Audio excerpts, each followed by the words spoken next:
I, 27, female, got engaged to my fiance Aaron, 26, male, last year on our 3rd anniversary. We have known each other since high school. We became best friends within days of meeting each other. Eventually, we started dating. My parents, Frank and Aria, 50, male and 50, female, were always very involved in my life, but his parents, Ross and Melissa, 56, male and 48, female, were never that involved in his life. But they still did not think twice before demanding our honeymoon from us. They wanted us to cancel our honeymoon. Well, no, they wanted us to let them go on our honeymoon instead of us. When we asked what they meant, they explained by saying that they have finally reconciled at our wedding after 12 years of being apart, and they deserve a vacation together to rekindle their love. Aaron used to always talk about how terrible his parents were when they were still married, and he was genuinely relieved when they finalized their divorce. That was before I came into his life.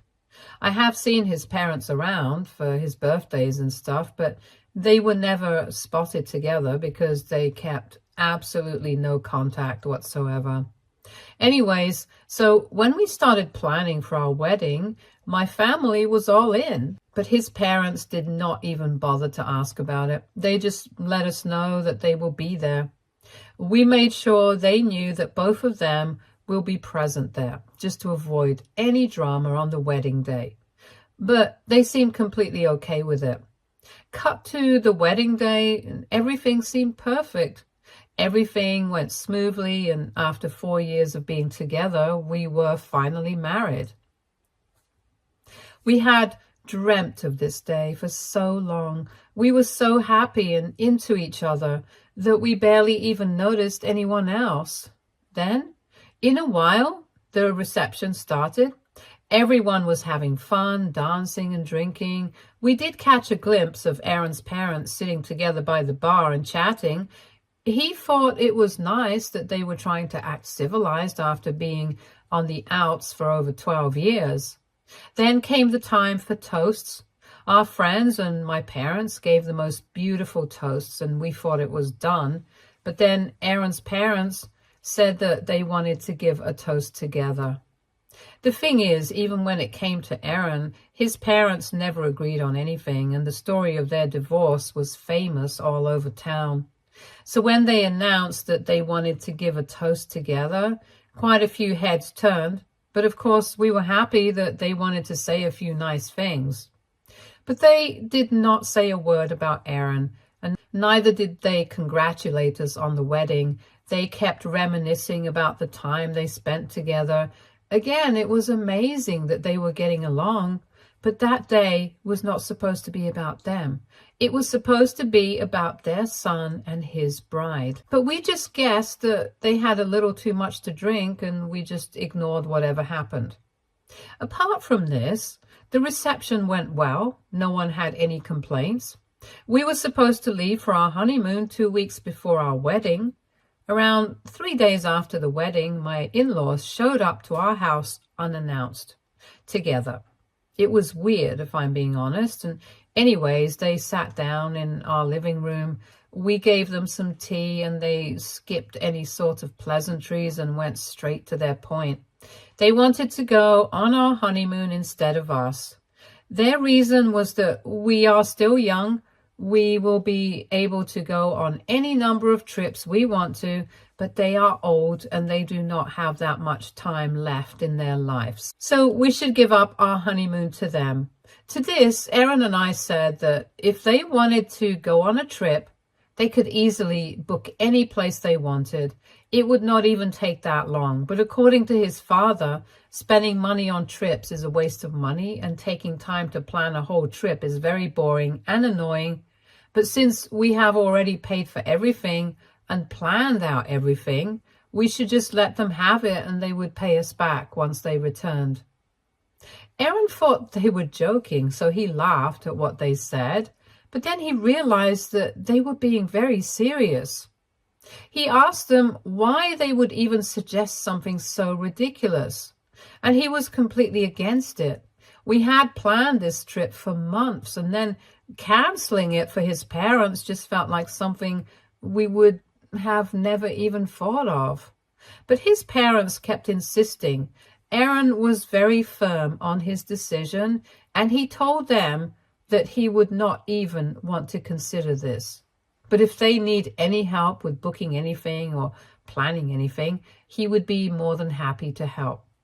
But his parents kept insisting, and they started guilt-tripping him. They started reminding him that they raised him and this is the least he can do for them, and that he owes them everything. They even gave him a rough amount of what they spent on him throughout his life. And by this time, Aaron was feeling terrible and he just wanted them to leave. In haste, I just told them we would think about it, and they seemed content with that, and they left.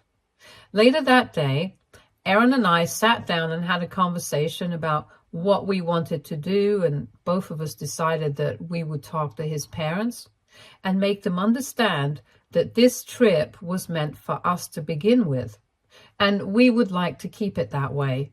But before we could reach out to them and let them know about our decision, we heard from them again. We were added to this group called Family, where we received 4 to 5 long messages. The messages basically stated that we should plan a second wedding for them, and that this will be their way of telling the world that they are officially off the market and together again. According to them, once they get married again, we can all be a big happy family, and they would like us all to move in together. They added that they think we should plan their wedding because our wedding was beautiful, and my mother-in-law wants something similar to that. We were stunned. Aaron was losing his mind. He kept rambling on about how toxic his parents were to each other and to him, and that if they got married again, it would be the worst possible thing ever because they were always at each other's throats before they separated. And this time would not be any better. On top of that, they wanted us to live with them, and it seemed almost impossible for Aaron, because growing up around them was traumatizing enough for him. He did not want to put himself or me through that. I was trying my best to calm him down, but seeing him like that was really scaring me because he is the calmest person I know, and if something is bothering him so much, it had to be something serious. After a long time, he finally calmed down, and even though it was very hard for him, he spoke to me about how all of this was making him feel.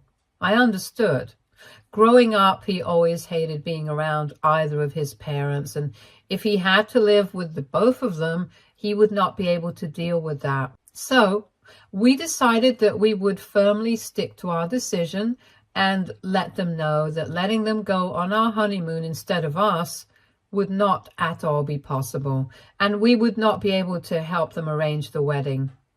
We asked them to meet us for lunch at a restaurant because we thought they would not be able to create a scene in public.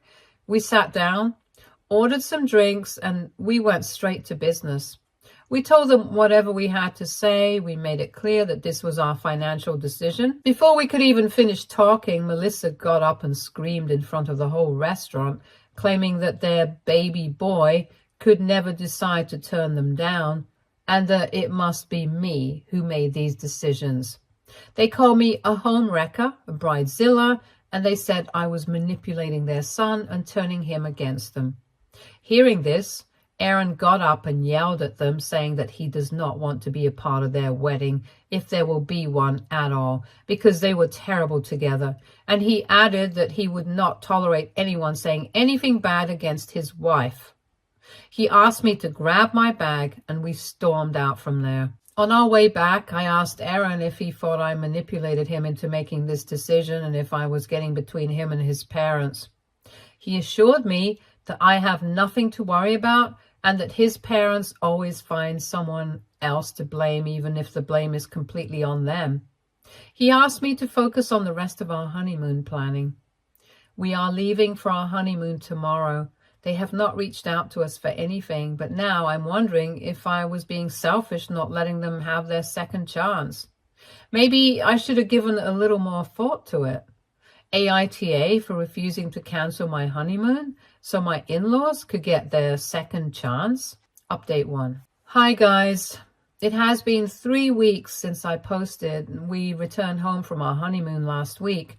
It was the most amazing trip ever. Both of us had the time of our lives. Whatever stress we had till then, we forgot about all of it.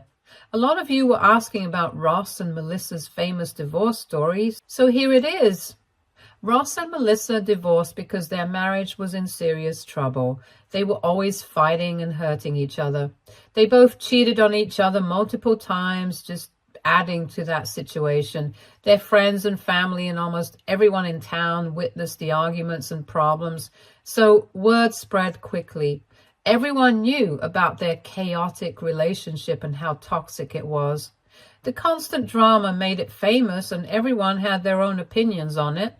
After years of this drama, the divorce was finalized, much to Aaron's relief, because he was struggling for years to deal with his parents' issues. Anyways, my in-laws have been going around to their relatives and bad-mouthing me. They're telling everyone that I created a wedge between them and their son and that I was manipulating him, and I did not let them have a fresh start. I had received multiple texts from Aaron's relatives calling me names and saying terrible things to me. Aaron received texts as well, but the difference was that they were trying to convince him to get an annulment or a divorce because it was not, apparently, too late to get rid of his crazy and controlling wife. We decided to ignore the texts and just enjoy our honeymoon. The day after we returned from our honeymoon, Aaron called his parents and he asked them to stop being childish and stop spreading dumb rumors around. He let them know that doing this is only driving him further away from them, and he may not ever want to see them again if they continue this. They kept trying to convince him that I was manipulating him, making him say these things to them, and they could never believe that he would disregard their feelings and talk to them like this. He screamed at them, saying that I was not making him behave like this. They were forcing him to misbehave with them, and he does not feel good acting like this with them, and there is nothing else he can do about it. He hung up after saying this. Within 5 minutes of the phone call, Aaron's father called me. I did not expect any positive outcome from this phone call, but I picked it up anyway, and I was not wrong. My father-in-law used the worst profanities known to humankind and said that I was turning their son against them, and if I did not stop doing whatever I was doing, he would make me regret it. I made myself very clear to him by saying that I was not doing anything. They were bringing this upon themselves by saying terrible things about me to people, making them text me and calling to threaten me. I told him if he wanted to do something, he should go ahead. But then Aaron will anyways hear about this phone call as soon as we hung up, and I cut the call. But the thing is, I have not told Aaron about this. It feels unnecessary, and I do not want to make the situation worse than it already is. But I will not lie. I'm afraid of what my father-in-law might do. I'm hoping it was an empty threat, but how can I tell? If something happens, I do not know what I will do. Until then, I need to be very alert. But I cannot figure out if I should tell my husband about this. I do not know if it would be the right thing to do. Things between them are as bad as it can get.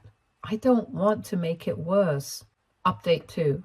It has been 3 weeks since the phone call. Things have only gotten worse with Ross and Melissa. As I mentioned in the last update, I decided not to tell Aaron about the phone call because I did not want to make things worse between him and his parents, and honestly, I was hoping it was just an empty threat. But I was still scared of what my father-in-law might do because I don't know what he could do. Other than that, Aaron and I were doing all right. We were back on our usual routines. I could see him trying his best to not care about his parents and their actions, but it was clearly affecting him a lot. At the same time, he could also understand that something was bothering me. He tried to ask me about it multiple times, but I just told him that it was just work pressure and he does not have anything to worry about. But every time I said that, I felt like there was this weight pushing down on me. I hated the fact that I had to lie to him. I could not decide whether I should tell him about the call, especially since he had just confronted his parents and made it clear that he would not put up with their behavior any longer. I didn't want to add to his already overwhelming stress. It felt wrong to keep it a secret, even though I was just trying not to make things worse. But I knew I had to eventually tell him about the call, so I finally decided to get it over with. Last week I sat down with him and I described his father's phone call and how his remarks had made me feel threatened. Aaron was listening with a tense expression on his face. With every sentence, his anger increased. I told him that I tried to ignore it and think of it as something that had no weight, but I was afraid of what might happen, so I felt like he should know. Aaron's expression changed from concerned to frustrated. He was furious that his father would go so low as to threaten me. I could see he was doing his best to remain calm. He's a very patient man most of the time, but when someone gets on his bad side, he can get very angry, and his anger shows on his face. He paused to gather his thoughts before responding. He expressed his deep disgust with his parents, and he promised to handle the situation and guaranteed that I would never have to face such mistreatment again. I felt relieved and knew I had made the correct decision by telling him. It took a lot of weight off my shoulders, and I no longer felt alone in dealing with his parents. Aaron and I sat down together and discussed what we should do next. We decided that Aaron would contact his parents once more, but this time he would be very clear about our expectations. He would tell them that their behavior had to stop and that we would not let them interfere with our lives any longer. We agreed that to protect our relationship, we needed to establish clear boundaries. It was not just about putting an end to the arguments. It was about creating a safe space for us to live our lives free of the constant stress they were causing. We wanted to live a peaceful life together, but we knew we could not do so if his parents kept bringing negativity and drama. Aaron and I promised to always put our marriage first. We would not let his parents' actions affect us anymore. We have not had time to reach out to his parents yet, but I will put an update after Aaron has a conversation with them. Update 3. Hi guys, it has been a week since the last update and Aaron finally spoke to his parents. So around 3 days back, Aaron called his mother. He was doing his best to remain calm. He wanted to speak to her in a respectful way to make sure she understood our boundaries. He felt nervous and worried, but he knew he had to do it. When she finally picked up, Aaron began explaining how their actions hurt us. He told her it was difficult for him because his parents did not respect our decisions. He mentioned how their constant demands were putting a lot of pressure on us. I was able to hear Aaron's end of the conversation, but she was clearly unhappy. Her voice was loud and upset, and Aaron had to stop talking several times to allow her to calm down. Even though it was a difficult conversation, Aaron remained patient. He kept saying the same thing. We needed them to respect our boundaries and allow us to live our lives. He also expressed his disappointment that they were speaking negatively about me to their relatives. He made it clear that if they did not stop, he would have to back away from them. The conversation seemed to go on forever, and I could tell Aaron was struggling. His mother refused to admit anything, and she insisted that it was our fault. She claimed we were pushing them away and not showing them enough respect. But Aaron refused to back down. He kept saying that we only wanted respect and peace. Aaron looked tired when the call finally ended, but he also seemed relieved that he had voiced his opinion. He told me that his mother did not fully understand why we were upset, but she recognized how serious we were about setting boundaries. We both understood that changing their behavior would be difficult, but this was a good first step. Aaron said he would call his father next, but he needed a break before doing so. Aaron called his father the very next day. This was an even more difficult conversation than the one with his mother. Aaron's father was furious, accusing him of abandoning his family. He also made more hurtful remarks about me. Aaron, on the other hand, maintained his cool and refused to be affected by his father's words. He reminded his father that the only reason we were setting boundaries was to protect our happiness and prevent any further unnecessary fights.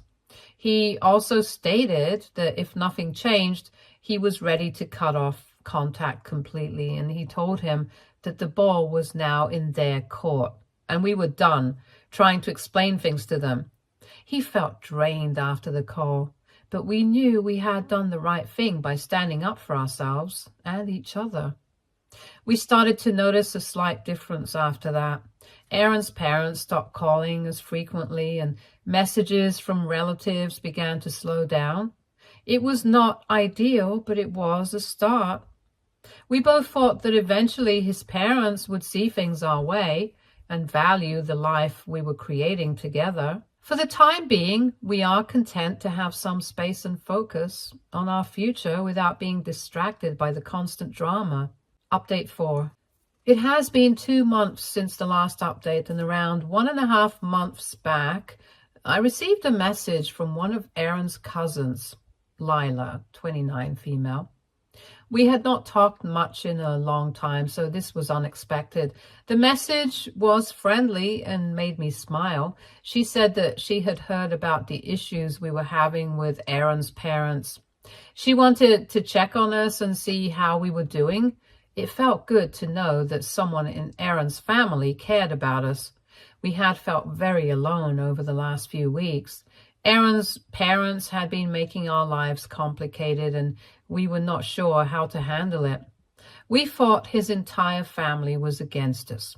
However, talking to his cousin gave us hope. Aaron's expression changed as he read the message. He seemed relieved. His cousin said she knew how difficult things were for us. She added that she disagreed with how Aaron's parents treated us. This was very important for us to hear. Even though it looked like we were alone, we felt supported. After talking, we decided to meet up and discuss everything that had happened. It was nice to know that someone in the family wanted to help us. We met at a coffee shop nearby. Lila was as warm and friendly as I remembered. We ordered drinks and sat down to talk. As we began to share our stories, it felt like a weight had been lifted from our shoulders. Aaron opened up about how his parents made him feel. He discussed how their actions had hurt him. It was difficult for him to share his feelings, but it felt good to finally share them. His cousin listened attentively. She nodded and showed that she understood.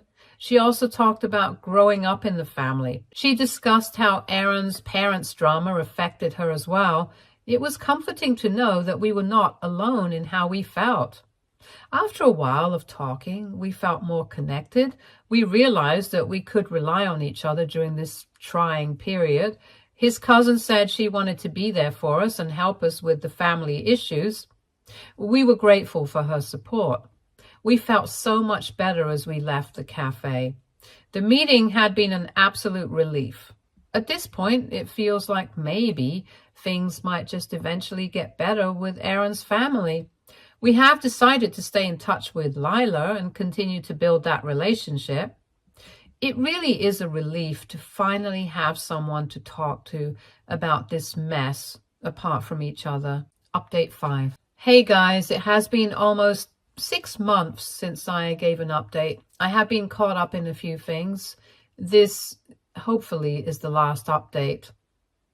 Aaron and I kept in touch with Lila after we met at the coffee shop. We texted her frequently and made plans to hang out more. We felt better each time we spoke. We took comfort in the fact that there were still family members who cared about us. 5 months ago, Lila invited us to a family barbecue.